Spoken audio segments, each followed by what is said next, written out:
नमस्कार दोस्तों, Gurukul of politics पर आपका स्वागत है।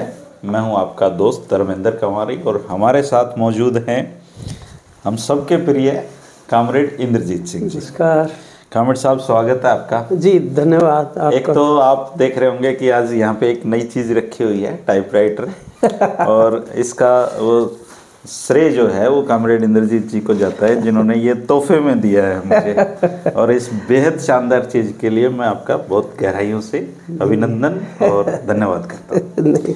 और ये प्रेम ही है सर, इसका कोई मूल्य नहीं होता है ना।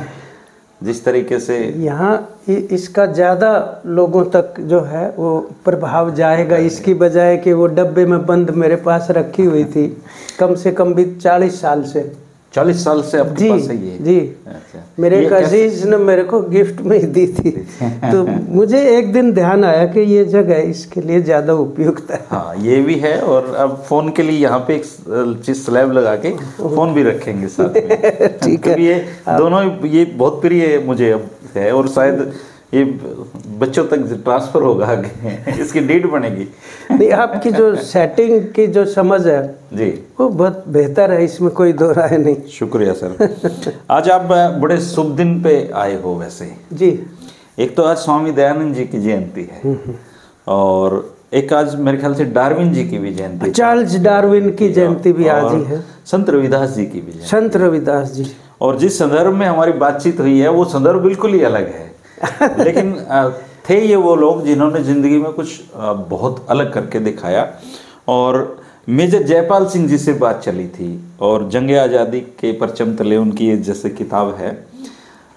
बहुत अद्भुत कहानी मेजर जयपाल सिंह की है दोस्तों। और दुर्भाग्य कहिए इसको या फिर हमारी ना पढ़ने की या समझने की आदत कि मेजर जयपाल सिंह के बारे में हम बहुत कम जानते हैं। और ये कॉमरेड साहब तो ऐसा भी कहते हैं कि अगर ये विद्रोह ना करते तो ये जर्नल बनते जी, है ना। तो आज कॉमरेड साहब आप इस शुभ मौके पे जैसे टाइपराइटर 40 साल पुराना है, ऐसे ही आप मेजर जयपाल सिंह जी के बारे में बताइए। और वीडियो का जो लास्ट हिस्सा है उसमें हम इन तीनों लोगों के बारे में जिनकी आज जयंती है। जी जी। एपिसोड तो हो सकता है ये कल अपलोड हो या परसों हो, कोई लेकिन हम इस पे जरूर मैं आपकी एक टिप्पणी चाहूँगा, बात करनी चाहूँगा। मेजर जयपाल सिंह को जानने वाले जो लोग हैं उनको भी बहुत बाद में पता चला कि वो कौन है। और बहुत रहस्यमय उनका जीवन रहा, काफ़ी बड़ा हिस्सा, जिसमें कम से कम 10 साल भूमिगत हैं। जब वो फौज में, ब्रिटिश फौज में अंग्रेज़ों के खिलाफ विद्रोह करके बागी हुए, उस दौरान देश आज़ाद होने के बाद जब उन्होंने चिट्ठी लिखी प्रधानमंत्री जवाहरलाल नेहरू को जी, तो उनके जो पीए थे उन्होंने ये कहा आप आर्मी हेडक्वार्टर जाके और वहाँ अपने आप को पेश कर दो। ये तो 15 अगस्त को आज़ाद हुए, सितंबर की बात है जी, पहले हफ्ते की। वो चले गए आर्मी हेडक्वार्टर दिल्ली और वहाँ जाते ही उनके ऊपर मुकदमा लगा के उस बात के लिए जो फौज में विद्रोह किया था अंग्रेज़ों के खिलाफ, और फोर्ट विलियम जो कलकत्ते का एक बहुत बड़ा किला है, वो जेल के रूप में प्रयोग होता था, वहाँ उनको कैद कर दिया जी। ये विडंबना है कि भाई उस बात की अनुशासनहीनता की सजा दी गई जो अपने देश को आज़ाद करने के लिए उन्होंने इतना बड़ा जिंदगी का रिस्क उठाया। और ये जो बगावत थी वो व्यक्तिगत नहीं थी, उस पर हम जो सबसे मतलब रोमांचक और जो सबसे ज्ञानवर्धक जो हिस्सा है उनके जीवन का, वो ये है कि ये केवल व्यक्तिगत बगावत नहीं थी। हाँ, व्यक्तिगत बगावत तो फौज के भीतर बहुत बड़ा उन्होंने खुफिया संगठन खड़ा कर दिया था, काउंसिल ऑफ एक्शन नाम से, और उसकी शाखाएं फैल गई थी देश भर में। जिस तरह से 1946 में नेवी ने विद्रोह किया, हमारा जहाजी बेड़ा जो था किया था जी। अब मतलब ऐसे ही आज़ादी नहीं मिल गई ना। दरअसल आज़ादी का जो हमारा राष्ट्रीय मुक्ति आंदोलन है उसकी कई सारी धाराएं हैं जी। और वो धाराएं मिलके फिर एक मुख्य धारा जाके बनती हैं। अमूमन उसकी जो कल्पना है लोग जो करते हैं वो समूचे रूप में और समग्रता में नहीं करते कि कौन कौन सी धाराएं थी। अब नेवी के विद्रोह की बहुत बड़ी भूमिका 46 में किया ना, तो अंग्रेजों को लग गया पंजे लगने मुश्किल है। ये बात अलग है कि वो नेवी के विद्रोह का समर्थन नहीं मिला राजनीतिक रूप से, बड़ी घटना है।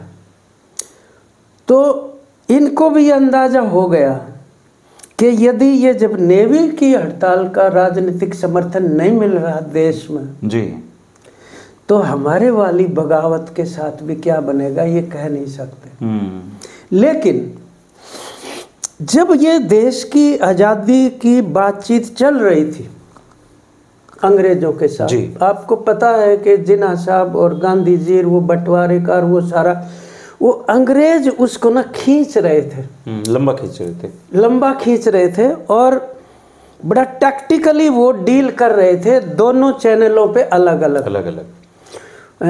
एक तरफ मतलब नेहरू गांधी जी के साथ अलग से कुछ कहते थे और वो जिन्ना साहब को अलग से कुछ कहते थे ताकि उनके बीच में भी बड़ा कन्फ्यूजन पैदा हो जाए। और सबसे बड़ी विडंबना उस टाइम पर ये हुई जो हमारा सांप्रदायिक आधार पर जो दंगे और विभाजन खड़ा हो गया जी। ऐसे कम देश हैं जिसमें देखो ना कि आज़ादी का दिन इतना खुशी का दिन होता है, उसी दिन देश के टुकड़े भी हो जाएं और लाखों लोगों का वो तो एक ऐसा हत्याकांड था सर जिसकी आज तक किसी ने माफ़ी भी नहीं मांगी है। लाखों लोग मतलब अपनी माफी क्या मतलब याद भी आती है तो रोंगटे खड़े हो जाते हैं। मंटो साहब ने तो बहुत लिखा और साफ साफ लिख दिया जो भी कुछ हुआ था। सादत हसन मंटो ने खूब लिखा, बहुत सारे लेखकों कितने टोबा टेक सिंह नाम से एक छोटी सी फिल्म बनी हुई है आजकल यूट्यूब पे है। हाँ जी, हाँ जी। उसमें आप देखते हैं कि जब बंटवारे में सारी चीजों को बांटा जा रहा था तो जब लाहौर के पागल खाने में जो पागल थे वो उनका भी बंटवारा होना जरूरी था। लेकिन जब हम उसको देखते और पढ़ते हैं तो पता ये चलता है कि जो कागज पे रेखा खींची गई सीमा के नाम से उसके दोनों तरफ की जनता तो पागल हो चुकी थी और पागल खाने के लोग ही समझदार थे जी। उस नाटक को जितनी बार भी देखा है हर बार आंखों में आंसू आए। क्या बात है, देखा तो जाता नहीं, पढ़ते हुए भी ये जो कहानियां उसके साथ। तो खैर हम बात ये कर रहे थे कि वो जो वातावरण निर्मित हो रहा था उसमें एक बहुत बड़ी साजिश ये थी अंग्रेजों की कि कोई ऐसी परिस्थिति पैदा कर दी जाए कि हम मतलब इनको जो आज़ादी देनी है उसको डिले कर दें, पोस्टपोन कर दें किसी न किसी बहाने से। तो मेजर साहब जो हैं ये जयपाल सिंह, मेजर बहुत कम लोग उस टाइम पर ब्रिटिशर बनाते थे, ऑफिसर कम बनाते थे, वो लेफ्टिनेंट कैप्टन तक बनाते थे। मेजर तो बहुत ब्रिलियंट रहे होंगे, बहुत ब्रिलियंट, क्योंकि वो आगरा के कॉलेज में एमए किए हुए थे। अच्छा, उनका कहाँ जन्म स्थान? कुरमाली गांव है यहाँ शामली के पास मुजफ्फरनगर जिले में जी। गरीब एक किसान के घर पैदा हुए जी। फादर इनके फौज में भर्ती। इस बात का भी इनको बहुत मलाल था कि हमारा परिवार पोषण करने के लिए मतलब अंग्रेज की फौज में काम करना पड़ रहा है हमारे फादर को, जो मन मर्जी से कहीं भी भेज सकते हैं लड़ने के लिए। लड़ाई उनकी किसी देश के साथ, सैनिक हमारे मारे जाते या जो भी होता। तो किसान परिवार, किसान जो जाट परिवार में भैंस चराने जाते थे। और ये जो पुस्तक है ना असल में जी, मेजर साहब की मृत्यु 1982 में 82 में हुई। अच्छा, मेरे जन्म से 1 साल पहले ही गए हैं दुनिया से। अच्छा, ओके, ठीक है।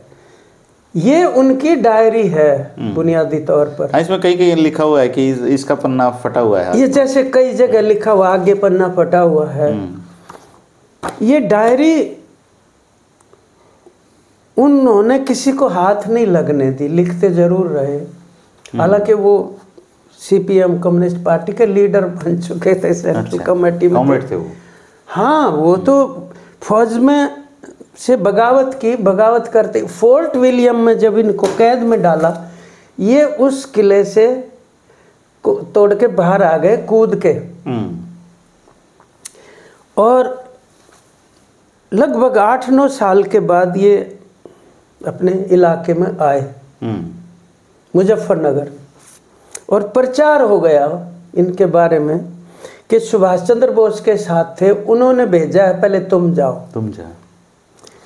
70-80 हजार की भीड़ स्वागत करने के लिए उनका, और उसमें कितने ही लोग ये पूछ रहे थे कहाँ रहे इतने दिन तक तुम, और क्या तुम्हें सुभाष चंद्र बोस ने भेजा है? वो लिखते हैं, मैं क्या बताता हूँ उनको कि भाई मेरे को कोई जॉब था ही नहीं। और रात को इनके जो फादर थे वो चुपक देसी पूछने लगे, तुम मेरे को तो बता दो ये बात जो लोग पूछ रहे हैं, बाप को कम से कम मुझे बता दो, तुम्हारा फादर हूँ। बोले नहीं, ऐसा कुछ भी नहीं है।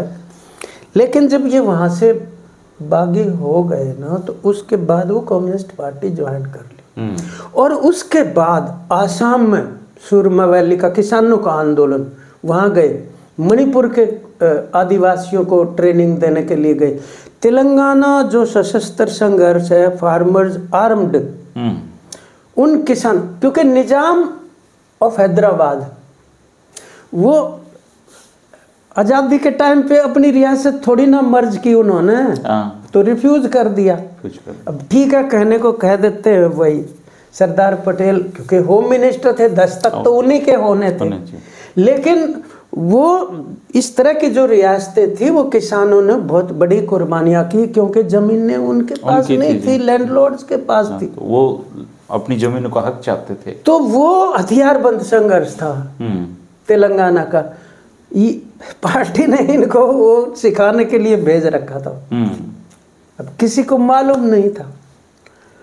3000 गांव मुक्त हो गए निजाम से, 3000, जहां किसानों की अपनी कमेटियां बन गई, वो शासन करना शुरू कर दिया।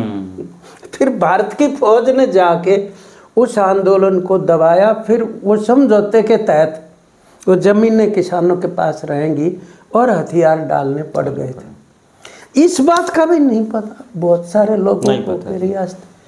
अब पौंडीचेरी है, पौंडीचेरी तो फ्रांस के कब्जे में थी, बाद में आज़ाद हुई ना। बिल्कुल। पौंडीचेरी को आज़ाद करवाने में भी मेजर जयपाल सिंह की भूमिका वहाँ के किसानों को, स्थानीय लोगों को खड़ा किया, स्थानीय लोगों को ऑर्गेनाइज करने में, क्योंकि वो तो अब हर जगह ही तो हथियार इस्तेमाल करता था शासन, तो विदेशी शासन, तो लोकल लोग भी नियत थे कहाँ तक लड़ सकते थे। इनकी अपने शामली कस्बे में ये बता रहे हैं, जब ये नौजवान भी नहीं थे पूरी तरह, कह रहे हैं कि नमक सत्याग्रह के दौरान 30,000 किसान इकट्ठे हो गए, और अंग्रेजों की पुलिस ने 5 सिपाही भेजे थे और उन्होंने सबको खदेड़ दिया। ये बोले मेरे को उस दिन इतना गुस्सा आया कि इस तरीके से देश थोड़ी आज़ाद होएगा, तो जब तक हथियार नहीं होंगे। और ये जानबूझ के फौज में भर्ती हुए थे जी, कि भीतर से कुछ करने की ज़रूरत है। और फिर भीतर इन्होंने जो संगठन, ये अम्बाला में पोस्टिंग, अच्छा, अम्बाला के कैंट में, मैं जब भी वहाँ से जाता था, चंडीगढ़ पहले अंदर से जाती थी, मेजर जयपाल याद आते थे आपको? तो वो जब वो बैरक दिखती थी, क्योंकि किताब में पढ़ चुका था उस दौरान, वो ये दूसरा संस्करण है जी। पहले उनके बारे में किताब नहीं छपी थी, कुछ ये थी कि वो अम्बाला पोस्टिंग, बैरक दिखती थी, तब ये लगता था यहाँ रहे होंगे कभी ना कभी। तो खैर वो उन्होंने वो संगठन निर्मित कर लिया, क्योंकि अंग्रेज ऑफिसर बहुत चिढ़ते थे और नफरत की दृष्टि से देखते थे भारतीय अधिकारियों, गालियां भी देते थे बुरी बुरी। वो बहुत ज़्यादा उनके अंदर इसका प्रतिशोध इकट्ठा हो गया था, भाई ये तो क्या जिंदगी है, मतलब हम कोई इनसे कम काबिल थोड़ी ना है हर लिहाज से। और वो तो वैसे भी बहुत लंबे तगड़े थे। He was very tall। और ये फोटो में ही दिख रहा है, ये 6 फुट के तो आराम से रहे होंगे। 6 फुट से ज़्यादा थे। ये फोटो कुतुब मीनार के पास की ली हुई है। अच्छा, और भरी जवानी के दिनों की फोटो है उनकी। ये जब हम हिसार में रहते थे तो एक फ़ोटो फ्रेम करवा के हमने अपने वहाँ रखा हुआ था रूम में। एक बड़े IAS अधिकारी थे, वो किसी बात पे मिलने के लिए आए थे हमारे से। वो बोले ये किसकी फ़ोटो है? हमने कहा मेजर साहब ऐसे ऐसे फौज में थे, ब्रिटिश। अंदर आ जाओ सर। वो बोले इनके चेहरे से बहुत बगावती तेवर नजर आ रहे हैं। वो IAS अधिकारी बोले, वास्तव में आप जब उसको गौर से देखेंगे। खैर, तो अंग्रेजों ने ये प्लान बनाई थी जी कि हम जो नॉर्थ ईस्ट हिस्सा है वहाँ पर आदिवासियों का विद्रोह करवाएंगे, उनको हथियार देंगे हम, और जो नेशनल लीडरशिप है जी, ये 46 की बात है, जब इंतजार कर रहे हैं कि हमें आने वाली है आज़ादी, तो राष्ट्रीय नेतृत्व की हत्या करवाएंगे। अच्छा। जब वहाँ पे दंगा होएगा तो नेता भी आएंगे, उनकी हत्या करवा देंगे। ये बाकायदा एक समानांतर योजना साथ के साथ चल रही है। अब इनको वो कागज हाथ लग गया, उसका कोड वर्ड था ऑपरेशन असाइलम। अच्छा। और जो आर्म्स को ड्रॉप करते हैं हवाई जहाज, पैराट्रूपर्स का जो यूनिट है, ये उसके इंचार्ज थे। अच्छा जी।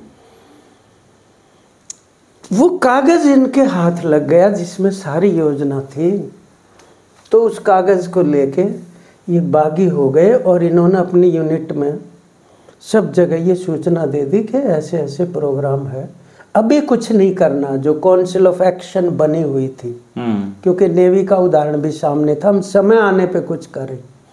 उस समय जरूरी ये है कि ये जो योजना है अंग्रेज की, ये राष्ट्रीय नेतृत्व को देनी जरूरी है, ताकि इसका भंडा फूट जाए और वो विफल हो जाए अंग्रेज की योजना।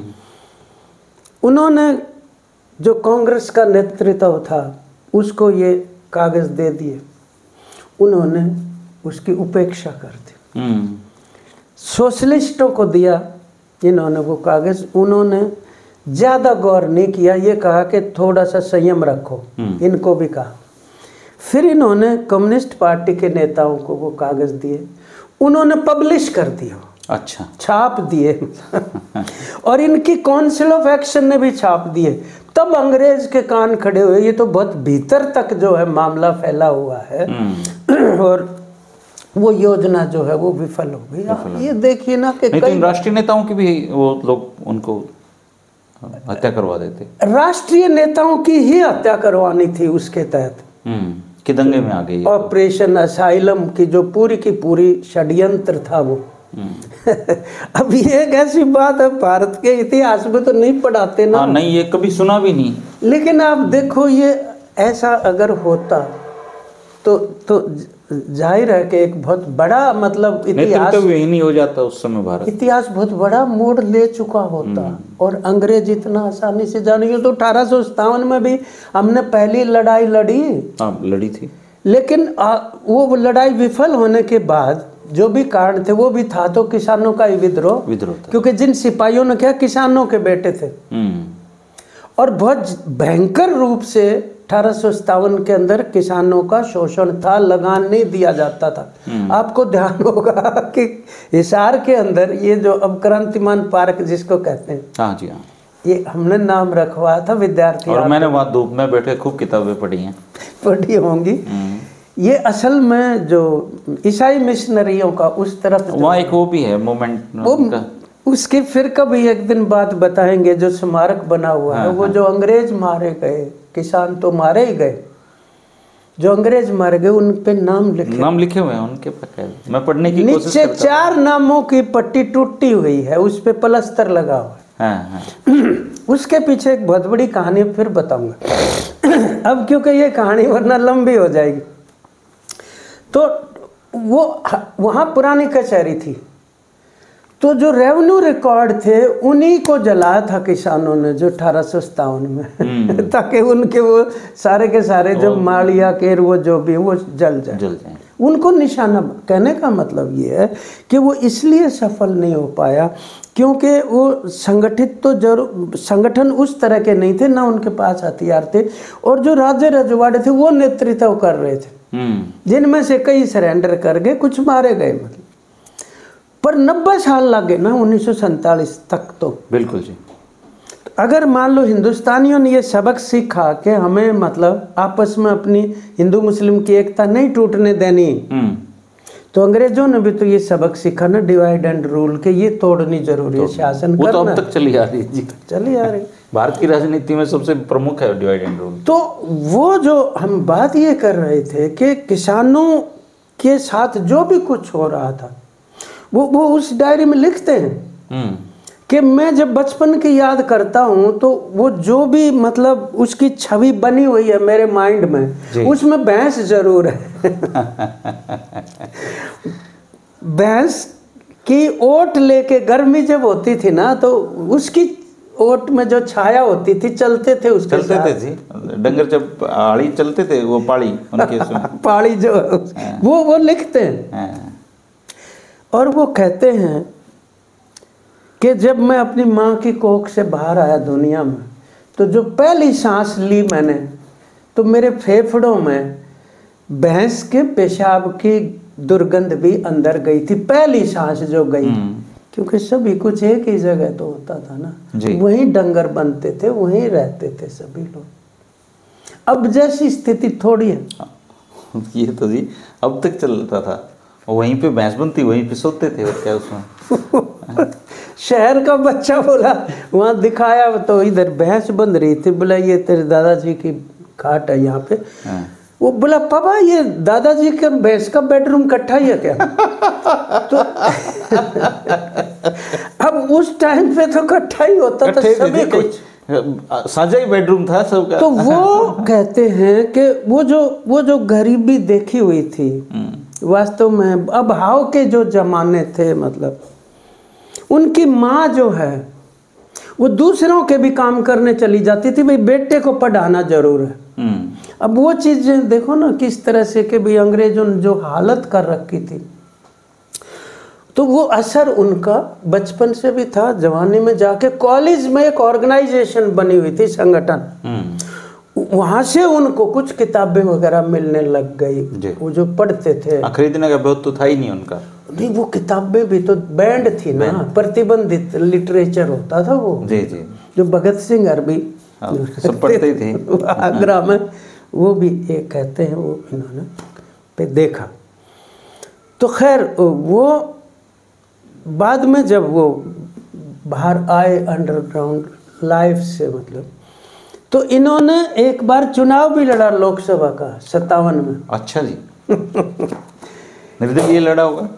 और ये प्रचार कर दिया, नहीं कम्युनिस्ट पार्टी से लड़ा, और ये प्रचार हो गया कि एक डाकू घूम रहा है यहाँ पे खुला और कोई कुछ नहीं कर रहा। विरोधियों ने ये प्रचार कर दिया। अच्छा।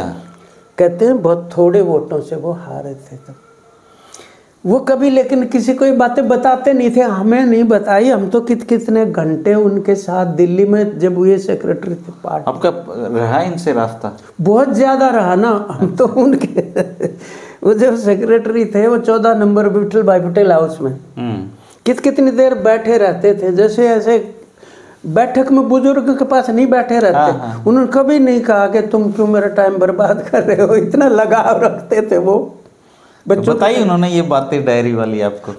नहीं बताई ना, बताते ही नहीं थे ना, बस ये मोटे तौर पे पता चला कि ये ना बगावत करी थी। तो ये कैसे, इनकी किताब कैसे आ पाई है? ये तो पार्टी जब उनकी डेथ हो गई ना, तो उनके घर से वो डायरी लेके फिर पब्लिश करवाई है। अच्छा। और वो डायरी में लिखते हैं कि मेरे जो दूसरे जो काउंसिल ऑफ एक्शन के जो और लीडर थे, मैं उनके नाम जानबूझ के नहीं लिख रहा हूँ क्योंकि उनके साथ विश्वासघात करना होगा। अब वो कहीं जर्नल तक के बने हुए हैं, पाकिस्तान में भी और यहाँ भी। अच्छा। तो मैं जानबूझ के उनकी नौकरी खराब नहीं कर रहा और कुछ घटनाओं का भी मैं जानबूझ के मतलब रहस्योद्घाटन नहीं कर रहा हूँ डायरी के अंदर। तो वो लिखते हैं, लेकिन हरियाणा के साथ उनका इस रूप में भी ताल्लुक रहा कि वो हमारी हरियाणा की पार्टी के इंचार्ज भी रहे। अच्छा। सेंटर की तरफ से, और पहले इकट्ठी कमेटी होती थी, रीजनल कमेटी कहते थे, पश्चिमी उत्तर प्रदेश, दिल्ली और हरियाणा। दूसरा, हरियाणा से उनका ये भी ताल्लुक रहा कि इमरजेंसी में इनको सबसे पहले गिरफ्तार कर लिया दिल्ली में। अच्छा। और गिरफ्तार करके रोहतक की जेल में रहे। अच्छा, यहीं पे थे चौदेवीलाल के साथ हैं? नहीं, चौदेवीलाल महेंद्रगढ़ की जेल में थे, जहाँ पृथ्वी सिंह भी थे, बलदेव तायल थे। ये रोहतक की जेल में थे, जहाँ पर पिल्लू मोदी थे, सिकंदर बख्त थे, बलवंत राय तायल थे, कॉमरेड रघुवीर सिंह हुड्डा थे, उस समय चौधरी दल सिंह थे, अग्निवेश जी भी थे, हरद्वारी लाल जी थे। संत हरद्वारी लाल जी ने एक पुस्तक लिख रखी है, 555 डेज इन प्रिजन, 555 दिन की जेल। उसमें वो एक बड़ा रोचक जिक्र करते हैं। वो सभी है, वो आपके पास हो कि वो नहीं है मेरे पास, लेकिन मैं उसका वो हिस्सा पढ़ चुका। अच्छा। कहीं रेफरेंस में पढ़ा हुआ। उन्होंने लिखा कि हमारे जितने भी वहाँ नजरबंद थे ना, उन्होंने सब एक का डिस्क्रिप्शन कर रखा। हाँ, वो अच्छी बुरी एक अलग तरह की प्रतिभा थे, लिख रखी थी। उन्होंने कहा कि हमारे यहाँ जो लेक्चरर होता है ना, वो अपने आप को प्रोफेसर लिखता है। जो डॉक्टर नहीं होता, RFP टाइप से भी नीचे, वो अपने आप को डॉक्टर लिखता है। But he was the real major. अच्छा।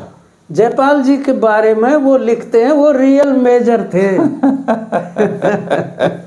तो इनका इतना बड़ा गलबा था जेल में भी, और बाद में भी जब वो रिलीज हुए तो जहाँ ये 14 नंबर में बैठते थे, जहाँ दिल्ली पार्टी का ऑफिस था, वहाँ पर बहुत बड़े बड़े नेता दूसरी पार्टियों के आते थे। जब वो आते थे तो हम उठ के बाहर बैठ जाते थे। अब हमें ये नहीं समझ में आ रहा था, भाई मेजर साहब को इतना बड़ा ये अहमियत देते हैं। मतलब चौदेवीलाल भी जाते थे वहाँ, अजीत सिंह आते थे वहाँ पे, सोशलिस्ट पार्टी के लीडर आते थे वहाँ पे बड़े बड़े। तो वो मतलब काफ़ी सारे तो उनसे गाइडेंस लेने भी आते थे, भी ऐसी स्थिति में क्या करना चाहिए। मतलब तो वो रोहतक जेल की बात तो मैं इसलिए बता रहा हूँ। लेकिन एक बार मेरी ड्यूटी पार्टी ने लगाई कि दिल्ली से तुम उनके साथ आओगे, करनाल लेके आना था। अच्छा जी। बस में चलते थे हम तो बस में ही चलते हैं। तो बस में मैं उनको लेके आ रहा था, तो ये जो सोनीपत के पास मुरथल है जी, मुरथल का जो ढाबा है, बस रुक गई। मेरे को बोले तेरे हरियाणा में आया हूँ, कपड़ी तो पिला दे। मैंने कहा जी ले आता हूँ। मेरे को पता था वो 4 मीनार की पीली डब्बी आती थी, 3 रुपए की, वो पीते थे। मैं नीचे जाके वो ले आया, उनको बोल तू भी पी ले। मैंने कहा मैं तो पीता नहीं। बोल क्या हर्ज, मजाक करने लगे। लेकिन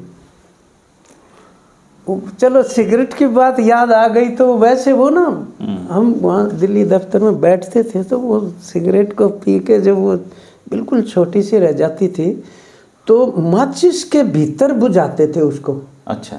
और भीतर बुझा के और सिगरेट की डब्बी के अंदर ही रखते थे, टूटे हुए टोटके को।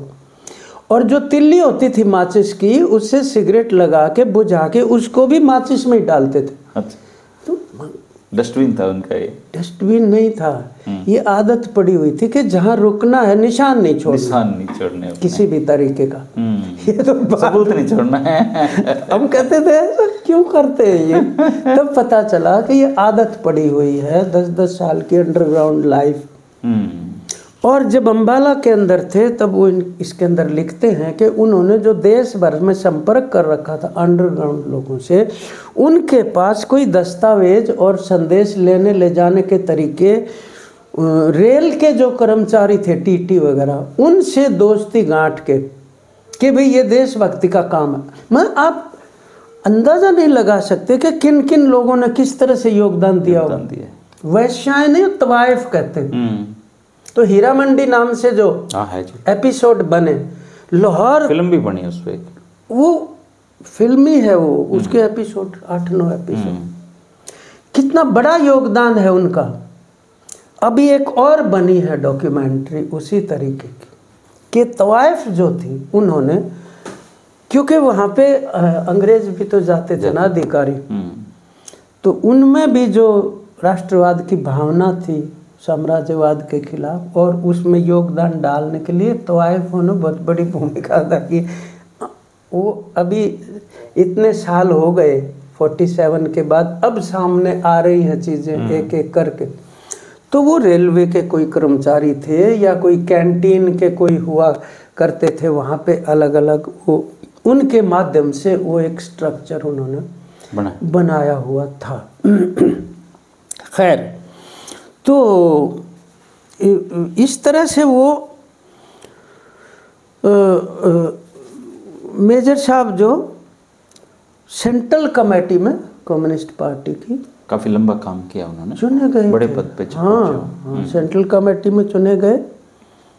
और जो पार्टी का महाअधिवेशन होता है, महाधिवेशन था 11वां शायद, तो 82 में, तब वो विजयवाड़ा में हो रहा था। तो अधिवेशन शुरू होने से पहले दिन उनको हार्ट अटैक हो गया। अच्छा, गुजर गए वो विजयवाड़ा में। अब वो तेलंगाना का इलाका पूरा उनकी क्रम भूमि रहा, मतलब तो बड़ी संख्या में, हजारों की संख्या में किसान। तो उनको कहाँ पे मुखाग्नि? उसी नदी के ऊपर, वहीं पे कृष्णा नदी जो विजयवाड़ा से गुजरती है, वहीं पे फैसला। तो स्मारक कोई बना हुआ है वहाँ पे?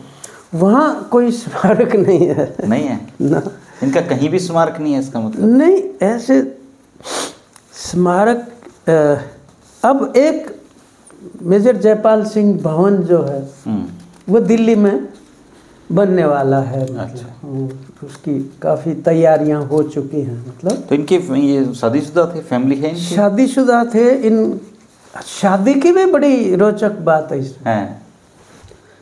उन जमानों में अंतरजातीय विवाह किया, अच्छा, बिना दहेज के किया, और ये बोला पर्दा नहीं करना गाँव में।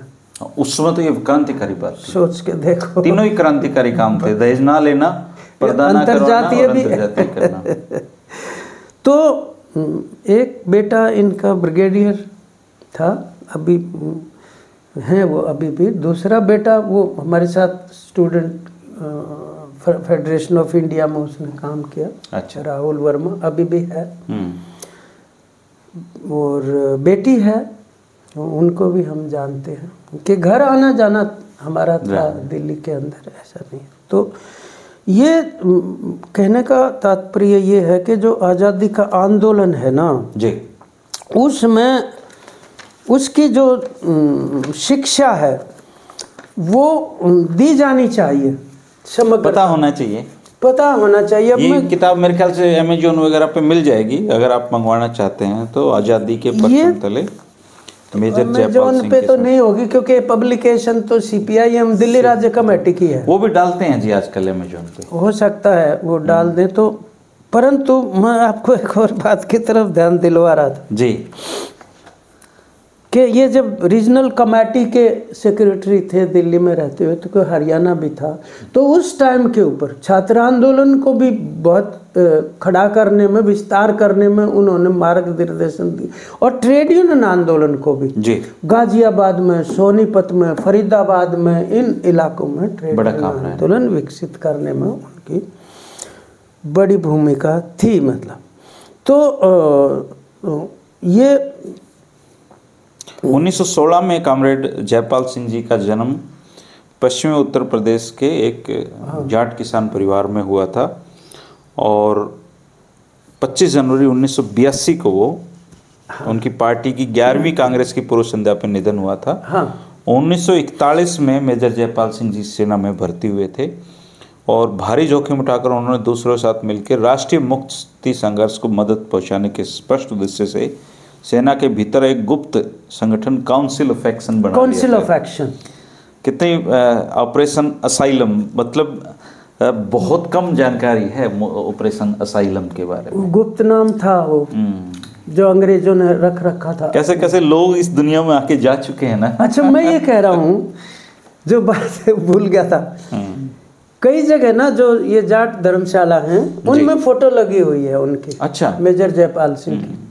हालांकि जो इस प्रकार के व्यक्तित्व होते हैं कम से वो समाज के साझे लोग होते हैं, वो किसी एक की बपोती लगनी सब जगह ही चाहिए। हाँ, सब जगह लगनी चाहिए उनकी। और मतलब महात्मा फुले की भी सब जगह, रविदास जी की भी सब जगह लगनी चाहिए, और मतलब अंबेडकर साहब की भी सब जगह लगनी चाहिए। अब उनको मतलब जातियों की दृष्टि से ये तो हमने संकीर्णता में उनको बांट दिया, नहीं तो वो लोग तो अगर वो लोग जातियों में बटे होते। अब हम अगर इनको नहीं जानते होते तो वो जो फोटो देखी जाट धर्मशाला में, हम यूं ही सोचते भैया ऐसे ही मेजर ब्रिगेडियर जैसे औरों की लग रही, इनकी लग रही होगी, हमें तो वहां जाके ये लगा ना मेजर साहब की। और बहुत ही बांके नौजवान रहे होंगे ये। क्या बात है, क्या इनकी पर्सनैलिटी गजब की रही होगी। गजब की तो वो देखो फोटो में ही कैसे बिल्कुल। और ये तब मेरे ख्याल से 40-42 साल के रहे होंगे जो फोटो। एक जो मैम थी किसी रेल के स्टेशन के ऊपर, उसने आके इनको हग कर लिया। अच्छा। इतने स्मार्टली यूनिफॉर्म में थे वो, और स्मार्ट तो थे ही, हग कर लिया। तो दूसरा अंग्रेज कहता है उसको, ये हरामजादा हिंदुस्तानी है, दूर हटो इससे। तो इनको इतना मतलब उसके ऊपर गुस्सा। अच्छा, वो ऑफिसर, हाँ, दूसरे अंग्रेज ऑफिसर ने कहा कि ये हरामजादा हिंदुस्तानी है, इसको क्यों मतलब तुम हक किया मतलब। फिर इन्होंने कूट दिया उसको उस अंग्रेज अफसर की अच्छी मरम्मत करके, और वहां से खिसक गए। ऐसी कई चीजें उसमें हैं उनकी। खैर, लेकिन हम तो खैर बात ये कर रहे थे कि भाई आज़ादी के आंदोलन में जो जो भी धारा है, भगत सिंह की एक धारा है, आप देखिए ना, पूरा का पूरा हिंदुस्तान सोशलिस्ट रिपब्लिकन आर्मी नाम SSR के। हाँ, और उसमें सोशलिस्ट जो शब्द था, सोशलिस्ट भगत सिंह ने बकायदा वो एक विचारधारा की वजह से था। शिव वर्मा जो भगत सिंह के साथ आइडियोलॉग, जो दूसरे वैचारिक मार्गदर्शन करने वाले, वो शिव वर्मा थे। शिव वर्मा जी की तो बाद में उनकी भी किताब आई है, वो भी रोहतक आए थे मतलब। अच्छा। और हम कानपुर उनसे मिल के आए थे। अच्छा, आप भी ऐतिहासिक व्यक्तित्व हो चुके। नहीं, अब नहीं यूँ लगता, कितना सुकून मिलता है कि यार अब उस टाइम पे इतना नहीं पता था। शिव वर्मा जी ने ना स्टोव में हवा भर के हमें चाय पिलाई बना के अपने कमरे पे। बोले पहले चाय पिलाऊंगा, बैठ जाओ, बाद में बात करना। चलिए, अब उस जो एक हिस्सा छूट गया है हमारा, मेरे ख्याल से उस पे आते हैं। अच्छा। हाँ। ये जयंती है स्वामी दयानंद जी की, हाँ। चार्ल्स डार्विन जी की, और संत रविदास जी की। तो मैं एक दिन आपसे ये कह रहा था ना कि ये जब जयंतियाँ मनाई जाती हैं तो आमतौर पर आयोजक ये कह देते हैं, और सरकार के भी मंत्री संतरी वगैरह, ये उनके दिखाए रास्ते पर, अरे दिखाए और राह तो बता तो देखिए है एक बार, कुछ तो बता। उसमें जो एक चुटकुला भी बना हुआ है कि जब तक आपको अपना लक्ष्य ना मिल जाए तब तक आप दौड़िए, दौड़ नहीं सकते तो चलिए, चल नहीं सकते तो रेंगिए। तो एक हरियाणा का था, वो बोला भाई नूब तो बता दे जाना कड़े है।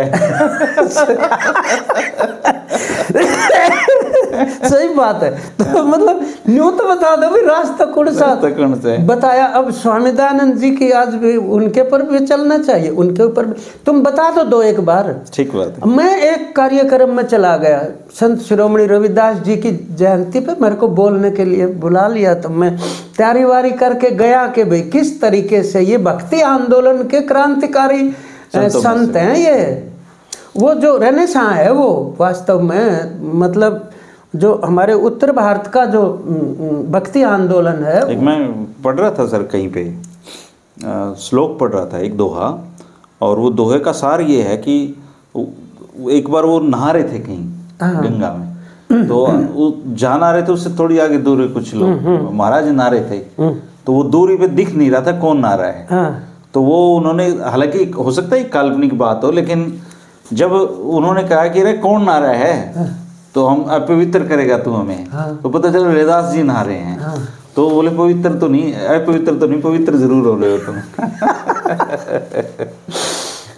वो असल में सार क्या है कि जो उत्पीड़न था, जाति प्रथा थी, जो छुआछूत थी, जो भेदभाव था, चाहे वो लिंग आधारित था, जाति आधारित था, ठीक है ना, उसके खिलाफ जो विद्रोह था, उस विद्रोह के ये वैचारिक नेतृत्व देते थे उन्होंने संत समाज की तरफ। और रविदास जी जूता भी बनाते थे, अपनी आजीविका जूते से ही कमाते थे, आजीविका उससे कमाते थे।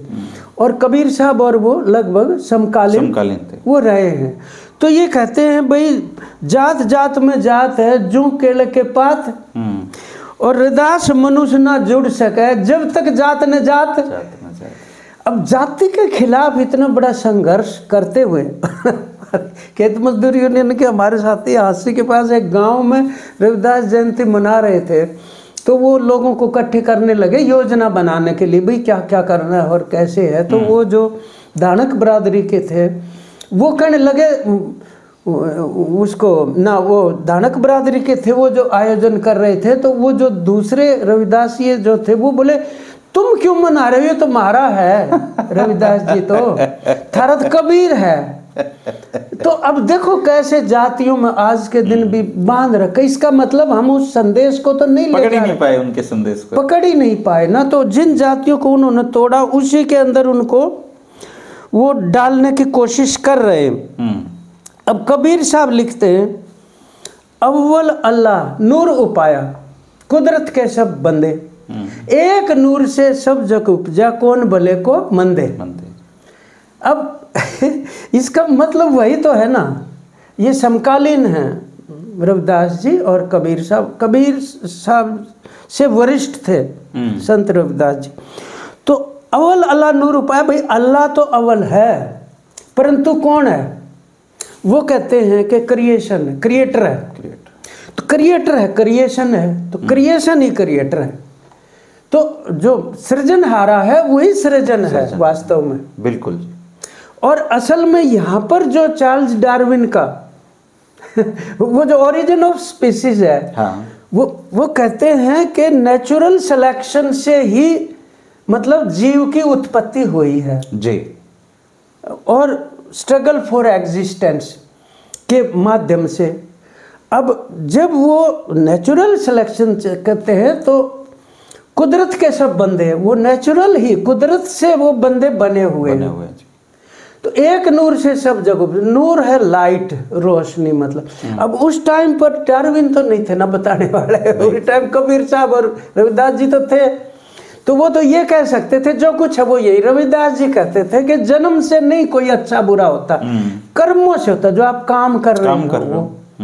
और यही है जो कुछ है, जन्म पुनर्जन्म जो भी। तो चार्ल्स डार्विन का जो दर्शन है या सिद्धांत है, कार्ल मार्क्स ने भी तो उन्हीं से आगे बढ़ाया ना उस थ्योरी को। एंगल्स और कार्ल मार्क्स गहरे रूप से प्रभावित हुए। तो ये जो ज्ञान है ये चारों तरफ मतलब उसके सूत्र जुड़े हुए जी। हमारे कई हिंदुस्तान का जो दर्शन शास्त्र है वो कोई कम थोड़ी है, चारवाक वगैरह का सारा। हमारे यहाँ नालंदा विश्वविद्यालय में चीन से पढ़ने आते थे विद्यार्थी में। तो रविदास जी और वो, अब मैं जो अव्वल अल्लाह नूर उपाया कह रहा हूँ, ये कहाँ छपा हुआ है पता है जी?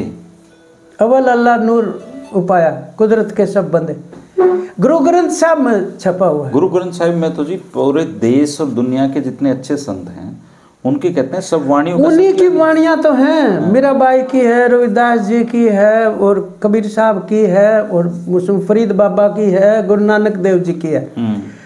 लेकिन मैं ये कह रहा हूँ कि अल्लाह छपा हुआ है कि नहीं गुरु ग्रंथ साहब में? छपा। यहाँ पर मतलब अटल बिहारी वाजपेयी जी की जयंती है क्या, अभी पिछले ही दिनों तो थी भोपाल में, वहाँ पर ईश्वर अल्लाह तेरो नाम सबको सम्मति दे भगवान कोनी गान दिया, माफी मांगनी पड़ी। वो देवी जो पता नहीं कैसा देश तैयार हो रहा है ये तो आज जो संदेश उनमें से जो उभरता है, आज के दौर का नव जागरण, तो उस जाति प्रथा या जो धार्मिक कट्टरता है, यानी आज जो आम आदमी का धर्म है ना, वो है जो ये हमारे इस दर्शन जो हमारे भक्ति आंदोलन के जो संदेश हैं और सूफी आंदोलन के, वो है वास्तव में जो हमारा धर्म है, कंपोजिट है, जिसमें एक दूसरे धर्म के प्रति उदारता और सहिष्णुता है। वो तो खत्म हो रही है जी। वो तो आज उस संदेश को सुदृढ़ करने की जरूरत है, लोगों को बताने की जरूरत है। ये जो कट्टरता जिस तरीके की पेश की जा रही है, धर्म नहीं है ना, चाहे वो मतलब इस्लामिक कट्टरता है चाहे हिंदू कट्टरता है, ये धर्म नहीं है। और जो ये धर्म के नाम परोस रहे हैं, तुम्हारे धर्म को नुकसान कर रहे हैं। तो आप ये मानो कि आपको अपने धर्म को इस तरह के प्रदूषण से बचाना है। ये संदेश उसमें से बड़ा बहुत सतही तौर पे देखें तो कुछ नहीं है ये बात, लेकिन अगर आप आपने जो कहा है कि धर्म को इस तरीके से बचाना जरूरी है, बहुत ही गंभीर बात है। और आज के संदर्भ में तो ये बात बहुत इंपॉर्टेंट हो जाती है कामरेड साहब। हाँ, क्योंकि तो धर्म का मूल जो स्वभाव है, मूल जो उद्देश्य है, उससे ही हम लोग भटक चुके हैं। हाँ हाँ, मैं बड़ी रोचक है वो कहानी, एक छोटी सी। जो फरीद बाबा थे वो प्रचार करते हुए, उनका शिष्य भी साथ में था, ऐसे गांव गांव जा रहे थे, तो वो ये कर्म कांड और इस तरह का विरोध करते थे। तो स्वामी दयानंद ने कर्म कांड का, मूर्ति पूजा का और महिला पर्दा के खिलाफ और महिला विधवा महिला वगैरह उनकी शिक्षा के लिए आवाज़, तो वो भी कर्म कांड के खिलाफ फरीद बाबा। तो वो एक घर में रुक गए, बड़ी उनकी सेवा वगैरह की। उस घर में एक जच्चा को ना बच्चा होना था और डिफ़िकल्टी आ गई, तो उन्होंने फरीद बाबा के सामने हाथ जोड़ लिए, आप बचा सकते हो बाबा। वो बोले मैं कैसे बचा सकता हूँ, ये बताओ तुम। बोला नहीं, आप कोई गंदा ताबीज बना दो तो बच सकता है वो, नहीं तो माँ की भी और बच्चे की दोनों की जान जोखिम में। बड़ी समस्या हो गई। गंदा ताबीज के खिलाफ प्रचार करते, उन्होंने एक कागज पे लिख के और एक धागा बांध के कह दिया जच्चा के बाजू पे बांध देना। बांध दिया, बच्चा ठीक ठाक हो गया, सकुशल। वो वहाँ से जब जुदा होके जाने लगे, रास्ते में वो जो शिष्य था बोला बाबा इसी के खिलाफ तो प्रचार कर रहे हैं, आपने वो जो ताबीज बांध दिया, क्या लिखा उस कागज पे? बोले मैंने उस कागज पे ये लिखा, जो होना है वो अपने आप ही होएगा, इस कागज और ताबीज से कुछ नहीं होना। ये मैंने लिखा था। तो लेकिन बोले फिर दिया क्यों? इसलिए दिया, वो उससे हौसला पकड़ गई माँ जच्चा जो थी कि फरीद बाबा का दिया, उस हौसले से वो बच्चा ठीक हो गया। मतलब तो उनके व्यवहार के अंदर कोई फर्क नहीं था। तो आज मेरे को दूसरा खतरा ये लग रहा है, न केवल जाति में बांटने का, चमत्कारिक भी बना रहे हैं उनको। हाँ, चमत्कार को नमस्कार है जी। क्यों ऐसे चमत्कार होगा था? जिस आदमी को ये नहीं पता कि कुंभ में भगदड़ मचने वाली है, वो आदमी है लाखों लोगों का भविष्य हाथ पे लिख के दे देता है। नहीं, कह रहे हैं कि जेल में अपने आप गुरु नानक की चाकी चल गई। हाँ। जो अब देखो कैसे गुरु नानक के जो गुण थे उसको चमत्कार में बदल रहे हैं, ये दिखाने के लिए कि वो तो विशेष तरह के थे, सब नहीं बन सकते वैसे। शिववर्मा ने यही तो लिखा कि जब उन्होंने संत स्मृतियाँ लिखी अपने क्रांतिकारियों के बारे में और वो छपी नहीं थी, तो बोले एक दोस्त को पढ़ने के लिए मैंने दे दी वो। तो पढ़ने के बाद वो मेरे पास आया, वो बोला अगर आप चाहो ना तो इन संत स्मरणों से मंदिरों की मूर्तियां टूट सकती हैं, उनकी जगह ये ले सकते हैं। वो बोला लेकिन मैं ऐसा नहीं चाहता, मैं इनको मंदिरों में स्थापित नहीं करना चाहता। फिर तो ये उनके जैसे ही हो जाएंगे, फिर उन जैसे हो जाएंगे, और जो भी इनकी पूजा करने आएंगे वो फूल तो चढ़ाएंगे, पूजा तो करेंगे, उन जैसा बनने की प्रेरणा प्राप्त नहीं करेंगे। वो शिववर्मा संत स्मृतियों में शुरू की जो लिखी भूमिका, उसमें इस चीज का खास उल्लेख करते हैं। मतलब ये बात यहाँ भी लागू है वास्तव में, कि पूजा करने की बजाय उस रास्ते के ऊपर चल के दिखाए ना, सिर्फ कहो मत कि अनुसरण करना चाहिए। हाँ हाँ, उसके ये बात कह के उनके दिखाए रास्ते पर तड़का दूसरे, फिर परसों चौथे पे कह देंगे सबके दिखाए। तो पढ़ तो ले 4 अक्षर यार, तो पर बाद में बताना कि ये रास्ता था। अब तुम देखो, वो तो जात को तोड़ने के लिए बोल रहे हैं और तुम सोशल इंजीनियरिंग करके जात पात को बढ़ावा दे रहे हैं, फिर क्या उनके रास्ते पर चलना चाहिए। तुम तो चलो पहले। तो ये बड़ी चुनौती मेरे को लग रहा है, उसके बारे में भी है। आपने बहुत ही लंबी हो गई, सारगर्भित बात कही है, और इस विषय पे बहुत ज़्यादा बात करने की जरूरत है, अलग से कभी जरूरत है इस विषय पे। और जो साहित्य से जुड़े हुए जो लोग हैं, हमें उनसे भी थोड़ा संपर्क करके इस बात को ना वर्तमान चुनौतियों को, थोड़ा सा सुकून इस बात का रहता है कि कम से कम एक विचार विमर्श का एक प्लेटफॉर्म तो हरियाणा में डेवलप हुआ है, बहुत सशक्त है ना, नहीं तो इस बारे में कहाँ बात करते हैं। शक्तिशाली है ये माध्यम जो है, और ये प्लेटफॉर्म नहीं है, इंस्टीट्यूशन है जी। तो इसीलिए आपने गुरुकुल जो इंस्टीट्यूशन होता है तो इंस्टीट्यूशंस का निर्माण करने की हरियाणा में बहुत ज़्यादा जरूरत है। इसका शुरुआत में नाम गुरुकुल ऑफ पॉलिटिक्स रखा गया। मैं अगर अब इसका नाम अगर चॉइस होती तो मैं इसका नाम गुरुकुल ऑफ पब्लिक रखता। अच्छा है ना, पब्लिक का गुरुकुल बन चुका है। हाँ, वैसे तो ये केवल पॉलिटिक्स तक सीमित नहीं है और सीमित रहना भी नहीं चाहिए, पर चलो एक जो नाम रखा गया, वैसे तो कहते हैं नाम में रखा क्या है। हाँ, और उसका एक चलो मैं तो अब उस नाम से लोग जानने लग गए हैं तो कोई दिक्कत की बात नहीं है, अब तो आइडेंटिटी उसके साथ बन गई। शुक्रिया कामरेड साहब। मेजर जयपाल सिंह जी की स्मृतियाँ, ये किताब है, कहीं मिल जाए तो आप इसको पढ़ना दोस्तों। और अच्छी बात यह है कि मेजर जयपाल सिंह जी के बारे में बताने के लिए हमारे पास कामरेड इंद्रजीत जी जैसे लोग मौजूद हैं, और मैं इस मामले में बहुत ब्लेस्ड आदमी हूँ, क्योंकि इस देश और दुनिया में जो सर्वोत्तम है, मुझे लगता है कि कुदरत ने वो मेरे लिए चुन के रखा हुआ है। अब मैं इस लॉ ऑफ अट्रैक्शन एक नियम है सर, आकर्षण का नियम जी, कि जिस चीज़ को आप शिद्दत से चाहो, कायनात भी आपको मिलाने के लिए जुट जाती है। पता नहीं आप कितना भरोसा करते हैं। नहीं, मैं भरोसा नहीं, इसमें लिखा हुआ है कि मेजर साहब में ना चुंबकीय आकर्षण था। पर मैं आपको एक बहुत रोचक बात बताता हूँ। हाँ। मैं टाइपराइटर ढूंढ रहा था और ये 4 साल से ये खोज जारी है कि मुझे एक अच्छी कंडीशन का टाइपराइटर चाहिए, और मैंने बहुत जगह पता किया तो जो इस रेंज के टाइपराइटर बहुत महंगे हैं। अगर आप इसको नेट पे खोजने की कोशिश करो तो बहुत कॉस्टली है उनकी नज़र में, कमर्शियल दृष्टि से। मेरे लिए तो ये अमूल्य है। तो आप ये देखिए कि मैं चाह रहा था वो चीज़, और वो चीज़ आप खुद लेके आ गए घर पे। तो इसलिए 2 किताब हैं, अगर गुरुकुल ऑफ पॉलिटिक्स के दर्शकों की रुचि है तो द सीक्रेट नाम से एक किताब है, और एक किताब है the power of unconscious subconscious mind. Hindi में इसका द रहस्य नाम है, और उसका नाम है अवचेतन मन की शक्ति। हम जब जेल में थे ना जी, हिसार इमरजेंसी, एक बुजुर्ग थे वहाँ पे, उर्दू जानते थे, उनको हिंदी नहीं आती थी। हाँ। तो हमारी जो सेल थी कोठड़ी, उसके आगे से वो जब बाथरूम से नहा के आते थे हाँ। तो वो मेरे को कहते थे तो बहुत बड़ा आदमी बनेगा ये।